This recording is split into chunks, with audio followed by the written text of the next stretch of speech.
Dobar vam dan, vrijeme je za Vijesti Plus običnog radija.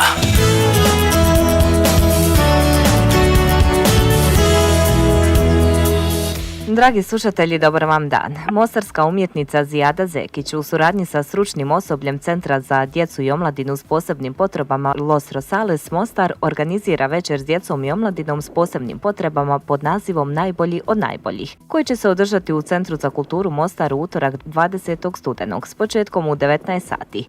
Tim povodom ugostili smo gospođu Mirnu Mezit, direktoricu Centra za djecu i omladinu s posebnim potrebama Los Rosales. Pa gospođa Mezit, dobar vam dan i dobro nam došli. Dobar dan i vama i hvala na pozivu. Evo za početak kažite vi nama o čemu se točno radi. Pa evo, kako ste i sami rekli, naša organizatorica ove večeri je gospođa Zijada Zekić, koja je nekako veliki prijatelj Centra Los Rosales već dugi niz godina.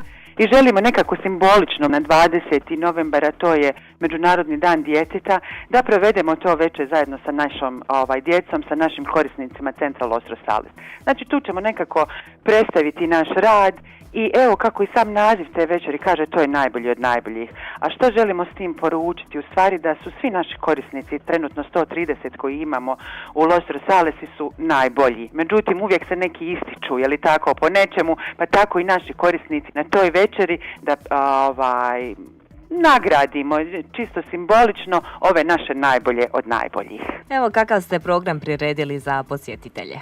Znači to će biti kulturno veče gdje će naši korisnici se predstaviti sa različitim dramsko-ritmičkim tačkama.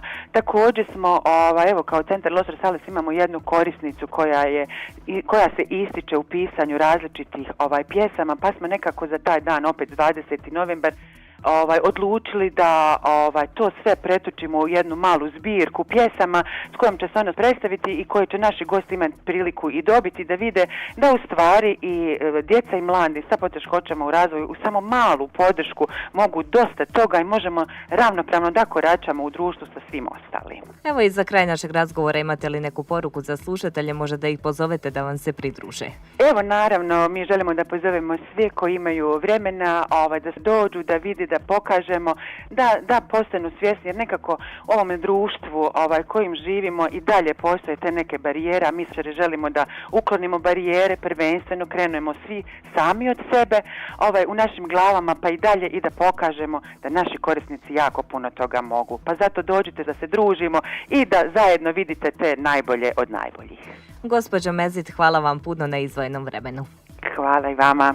Dragi slušatelji, s nama je danas bila gospođa Mirna Mezit, direktorica Centra za djecu i omladinu s posebnim potrebama Los Rosales, s kojim smo razgovarali o večeri sa djecom i omladinom s posebnim potrebama pod nazivom Najbolji od najboljih, koji će se održati u Centru za kulturu Mostar u utorak 20. studenoga s početkom u 19 sati. U nastavku nam slijedi kratak reklamni blok nakon kojeg ide najbolja domaća glazba.